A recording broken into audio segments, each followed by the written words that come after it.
The colorful world of Splatoon is back again with the new edition called as Splatoon 2, which brings in new maps, new weapons, and new game mode. It is the successor to Splatoon, which was released on Wii U 2 years ago. For those who are unfamiliar with Splatoon, it is a third-person shooter game where players team up and take down other team players with vibrant color inks rather than bullets. With the launch of Splatoon 2, Nintendo Switch gets its third major release after Legend of Zelda, Breath of the Wild, and Mario Kart 8. Now let's talk about the star of the show. Inklings are the main character in the game and they shoot paint from their guns. It is a very fun and creative kid-friendly shooter game. With the start of each game, each team is assigned with different paint colors and the Inklings keep shooting paint to claim their territory or take down opponents. Inklings can swim in their own color and transform into squid to travel fast from one place to another or to refill the paint. This is the basic mechanism of the game. The fact that the overall game is fun and the characters are cute never makes the game feel violent. Splatoon 2 gets so much right this time that it's hard to ignore, and it packs in something for everyone, from a casual player to a competitive gamer. Splatoon 2 supports both motion controls and traditional stick controls. The debate between motion controls versus stick control is never ending, and from my gameplay experience, I'm having a love and hate relationship with motion controls. Motion controls are good with the dock mode or tabletop mode, but absolutely horrible in the handheld mode. And since Switch is a hybrid console, finding a sweet spot between motion controls and stick controls is not easy. There are few interesting game modes in Splatoon 2.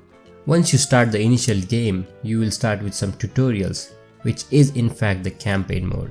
I highly suggest you spend some time with the campaign mode as you will really learn the mechanism of the game. And also you will try all the weapons available in the game, which will come in handy in the multiplayer mode.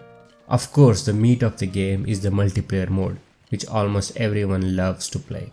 Splatoon 2's mainstay remains the Turf War, which is 4-on-4 game mode, where each team competes to cover as much ground as possible with their ink color in the given time, which is 3 minutes. Turf War doesn't require you to be good at this game, so everyone can enjoy it. Even if you feel you're not good at shooting, you can still contribute to the game by inking the ground. Also, if you like to go for the kills, then Turf War won't disappoint you. But remember, you get more points for inking the turf, and the team with the most % of ink wins, as simple as that. Talking about the points, you will get them after every game, and that is how you level up. And speaking about the levels, certain levels will unlock weapons, accessories, and many more.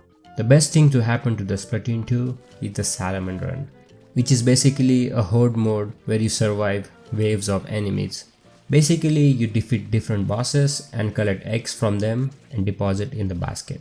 Salmon Run is really addictive and requires a lot of team effort, such as if you are down, other members can revive you, for which you need to communicate with them.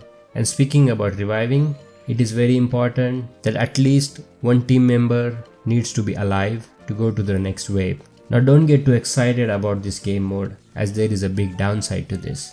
I don't know why on earth would Nintendo want to do this, but you can only play Salmon Run when Nintendo wants you to play that. Means that there are certain time slots and that's when you can play. Overall, Splatoon 2 delivers its promise and brings a solid single player mode enough to entertain you for hours. And the already strong and the interactive multiplayer mode gets even stronger with the addition of Salmon Run. If you have managed to get hands on Switch, then you must definitely add this game to your library.